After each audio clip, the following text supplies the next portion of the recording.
ভাই ইদানিং আমার জীবনের ওয়ান অ্যান্ড অনলি একমাত্র সব থেকে বড় সমস্যা হচ্ছে ঘুম। না, ব্যাপারটা এরকম না যে আমি ঘুমাইতে পারতেছি না, এটা ছিল এক সময় যখন আমি মানে ছেঁকা খেয়ে বেকা হওয়ার মতন, লাইক ঘুম আসতো না, সারাক্ষণ জাগতাম। বাট ইদানিং যেটা হচ্ছে সেটা হচ্ছে সারাক্ষণে আমার ঘুম পাচ্ছে, এত ঘুম পাচ্ছে যে আমি চোখ মেলে তাকাতে পারতেছি না। আমার সব শিডিউল উল্টাপাল্টা হয়ে যাচ্ছে, আমি কোনো কাজ ঠিক মতন করতে পারতেছি না। এখন কয়টা বাজে? ফাইনালি আমি এখন ঘুম থেকে উঠলাম, মেবি 1টার কাছাকাছি বাজে আমি এখন ঘুম থেকে উঠলাম। বাট সব থেকে মজার ব্যাপার হচ্ছে আমি ঘুমায় খুব আরাম পাচ্ছি, খুব শান্তি পাচ্ছি। বাট প্রবলেম হচ্ছে আমি ঘুমের জন্য কোনো কাজ করতে পারতেছি না।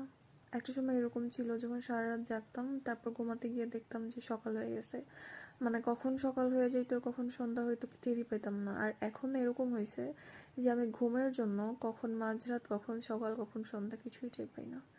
একদিক থেকে ভালোই হয়েছে, এই যে ভালোবাসার মাস ফেব্রুয়ারি, আজকে মনে হয় চকলেট ডে, কোন দিক থেকে রোজ ডে, চকলেট ডে, এই ডে সেই ডে যাচ্ছে, কিছুই টের পাচ্ছি না, খারাপও লাগতেছে না, এগুলো টের পাইলেই যত প্রবলেম। আচ্ছা যাই হোক, আজান হচ্ছে, উঠে পড়বো। আচ্ছা তোমাদের কি কারো এরকম প্রবলেম হচ্ছে ঘুমের জন্য বলো তো? আমি অনেক আরাম হচ্ছি, যদি আমার শিডিউল উল্টাপাল্টা হয়ে যাচ্ছে। সবাই আমার জন্য দোয়া করে।